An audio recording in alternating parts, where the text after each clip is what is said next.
Welcome back to Sean's Thoughts.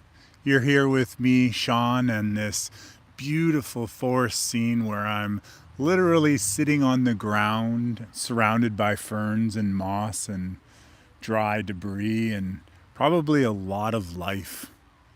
Thank you for joining me today in this, once again, miraculous place that I find myself.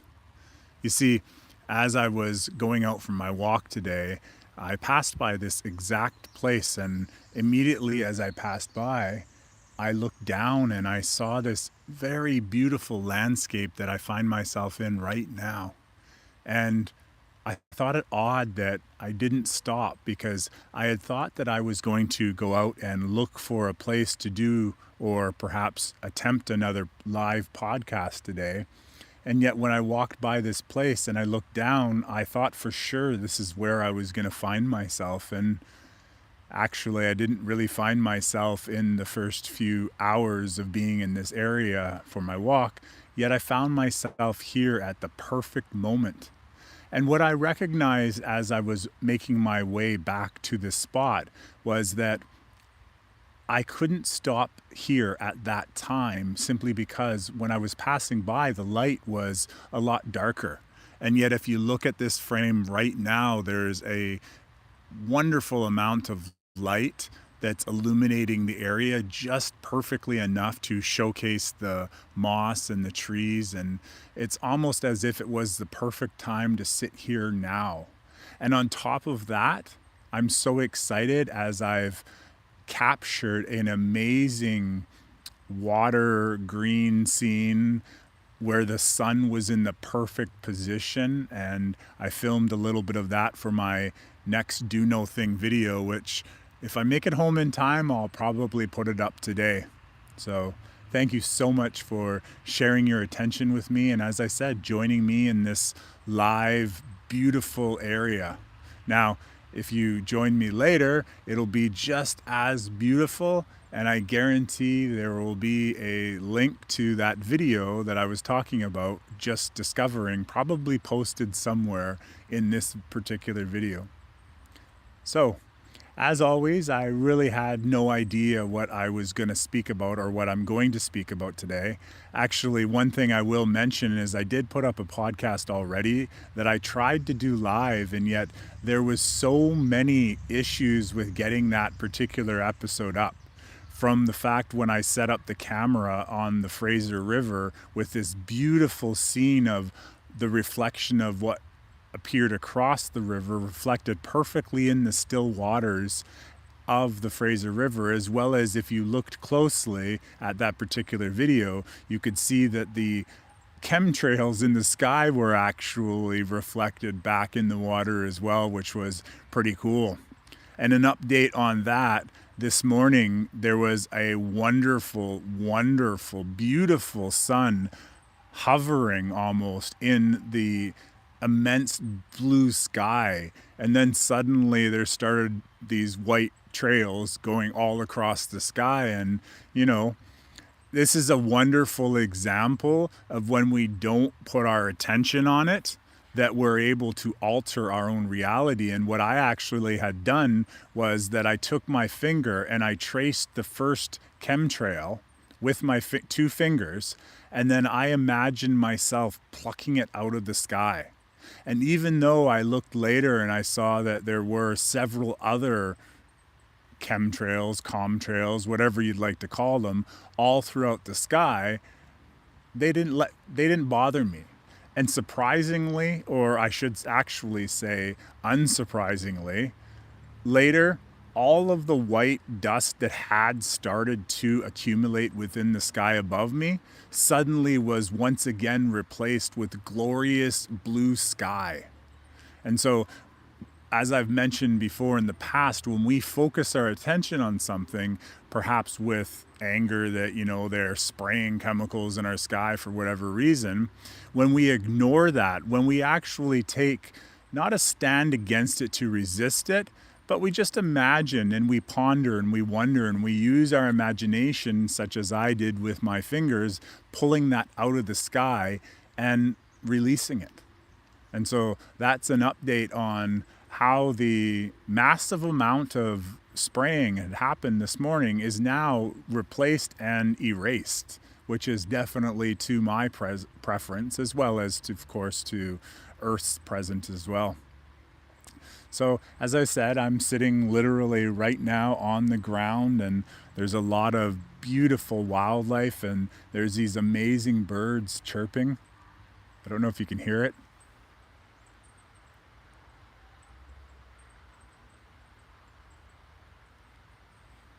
If you can, that's some glorious, beautiful birds singing a beautiful song. Actually, I had the opportunity to witness this new channel that I found today, and they were commenting about how the music of the birds on Earth is changing. And to me, I instantly see that as a direct reflection or a direct response of the changes that are going on within the earth itself, and the essentially, as I've mentioned before, the evolution of our planet. And I have myself seen so many beautiful changes, from rapid growth to clearer waters and even overall happier environments. And so, yeah, as I said, I didn't really have any topic that I wanted to share. Actually, I spent an awful lot of time getting out today in my earlier podcasts that I've put up recently, much more of the ideas that I had when I was first awakened this morning. And so now I've essentially just went for a really long walk, and when I got to where I was thought I was going, I sat down and I looked around, and I was unable to see anything that I could possibly use for a video, like footage wise. I'm really excited about the possibility of commencing a new adventure soon. And I often talk about the show called Pokemon, and the character in there, his name is Ash Ketchum, and he's always off on some major, super adventurous adventures with his Pokemon Pikachu, as well as all the other Pokemon that he befriends and, you know, yet I see it more as Ash builds a relationship with these different Pokemon, which you can see as like pets or animals, but more as sovereign pets as opposed to pets that you could say we have within our lives. It is so beautiful to be out here. I hope everyone else in the world is experiencing the same amount of freedom and exhilaration and, you know, truly transmuting this energy that we are all receiving right now. Because, as I've often mentioned before, our world is changing.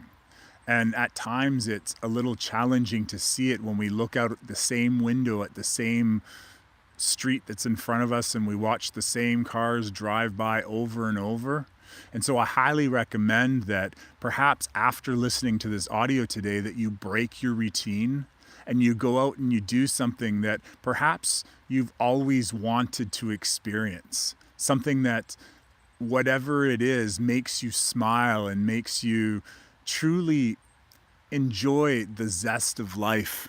Because there are so many things that we often, and I use we, remember, I talk about myself as well, because there were times when I really wanted to go and do something, and yet I was reluctant, or there was something else that came up that I thought that was more important. And honestly, truly living, being, and existing, there's nothing else more important than that. The important things in our lives, they're there for a brief moment, and sometimes we're not able to see why and how and when they essentially leave our lives. And yet when we're there, when we're able to capture that experience, as I've said before, I think that life truly is more about experiencing things as opposed to amassing things, if you get what I mean by that. See, I've often told my son that we should, when we're eating, focus on the food that is in our mouth, to focus on what we're actually eating. There was this activity that I once did when I was in acting school called sense memory. And our teacher, what she'd have us do is she'd have us truly focus on the moment of sipping a cup of tea, feeling the hot water as it went into our mouths and we'd swish it around our mouths, and we'd slowly over 3 or 4 minutes allow that tea to essentially drain back down our mouths and into our esophagus, and you could feel the warmth penetrate and you could feel the warmth of the tea expand. And the reason for this activity was that we would focus our attention on the actual process of sipping that tea, that one sip of tea, rather than kicking it back and drinking it or swigging it back within a second or 2 seconds. We would focus our attention on it to truly experience that one sip of tea. Now, the purpose of that was that when we go back to acting and pretending on stage, because, one of the things is when you were on stage, you most likely wouldn't have a real cup of tea. You would have an empty cup that you would pretend to drink. It doesn't necessarily wouldn't need something in. The stage manager would prefer there wasn't actually liquids just in case accidents happened. And, when they're changing the scenes on a stage, they black out everything. So you want to have it as accessible and easy as possible. And yet, as an actor, if I were to have that sense memory of drinking that tea, that I could then again bring up those memories and that feeling as if I was truly drinking that tea, sipping that tea. And it would bring in the other attributes of physical changes of drinking it. Like some of the actors, method actors and different styles of acting, they truly do rely on remembering the sensorial information of those feelings, those emotions, those actions, whatever they may be. And this particular sense memory activity allowed us to truly recreate those moments of having those different experiences. There was another experience that I remember fondly, and this one actually was pretty quantum, if I could say so. What it was is one time I was sitting on the beach in Thailand when I was backpacking through Thailand, the jungles of Thailand, and I was on a beach, and I remember the air going through my hair, and I remember a lot of different small fragments of that experience. And during this same, maybe more higher level activity of sense memory, I was able to recreate the feeling so much so that for a brief moment, I was able to actually feel the wind go back through my hair. That particular moment that I had actually experienced when I was in Thailand. And this actually was a year and a half later. And so with this all being said and wrapping it up into one insight is that when we take those moments to truly eat our food, when we savor the flavor, we're actually fulfilling the experience of eating. See, I believe that humans or Homo sapiens anyways, perhaps we weren't put on this planet to have to consume food in order to gain our nutrition. I believe that the sun provides a considerable amount of energy for the actual physical body, or maybe the overall orb of light that we are in true expression, and that we weren't necessarily required to actually consume large amounts of protein and carbohydrates and all those other things, that perhaps eating food, one point in time, an experience of existing within this mortal coil that we find ourselves in. See, that's the one thing I find very interesting on Pokemon is that when they go to eat, they do it either as a social activity or it's not necessarily for nutrition, because often you'll find the characters eating sweets and treats all the time. And perhaps there was once a world where we could run around eating as an experience rather than using it as a form of requirement of nutrition. And so I feel that many things in our lives are about experiences, but when we're forced to push through and to be so busy-minded that we perhaps forget to actually savor the flavor of the food we eat, then our body doesn't necessarily know that we're ingesting it.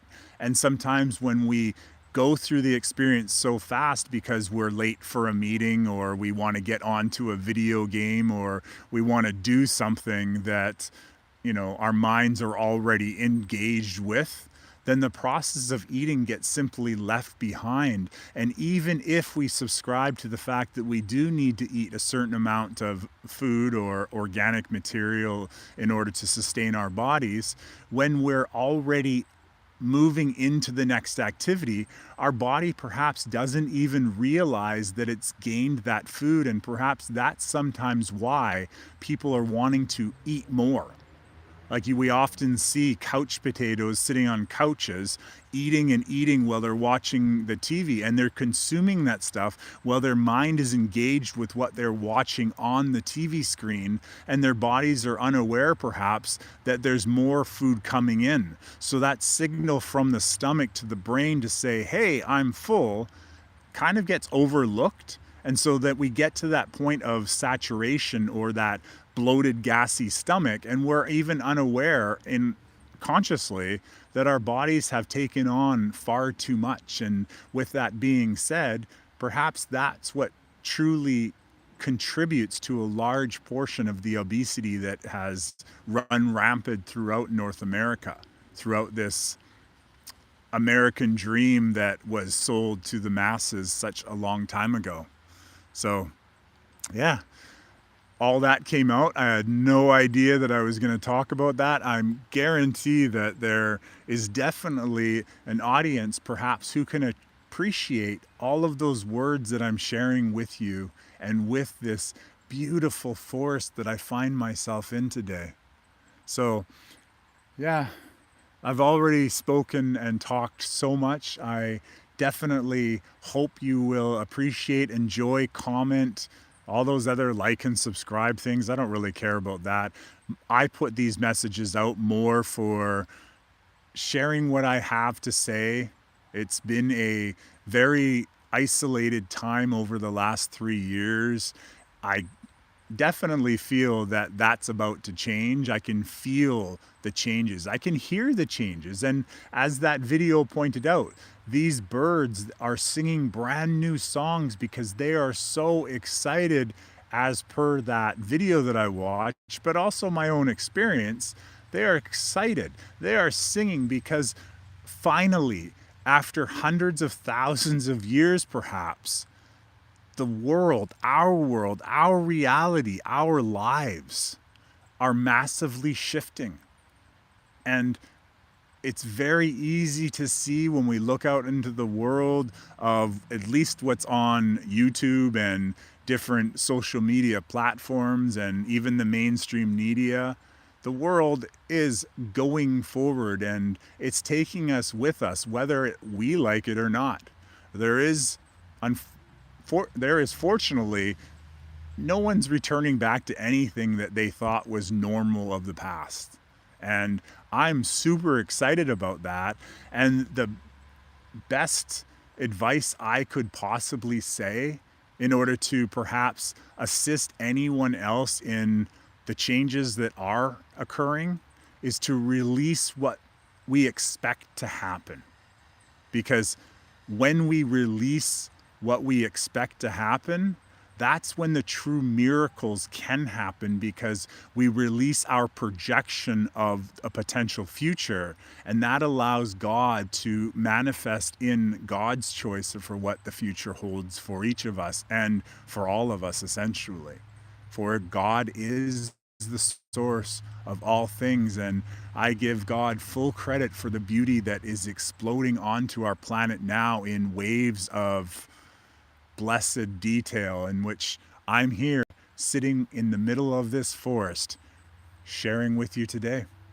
So thank you so much for sharing your attention with me, and definitely go share your attention with my Do No Thing podcast, and bless yourself, gift yourself, receive a few minutes of, divine connection. Because the strongest connection you can make is when you release everything, every impulse to do, every impulse to be busy, when you let go of those requirements that we have been essentially programmed into believing, that we need to stay busy, that multitasking is a good option in order to, be more efficient or effective. And yet the true magic is doing no thing. That means being present and still as much as you can, and building yourself up to be able to spend that time in isolation. And not isolated as in removed, but as often people have mentioned, hermit mode.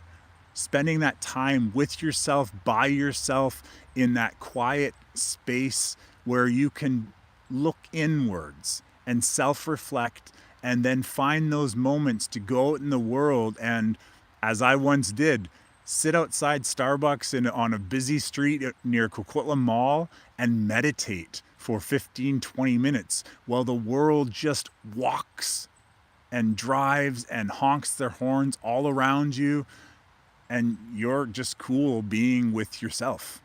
Because that's when the communication from God perhaps could be strongest, is when you are more connected with the inner as opposed to everything on the outer. Well, of course, unless you're in this beautiful space like I am right now.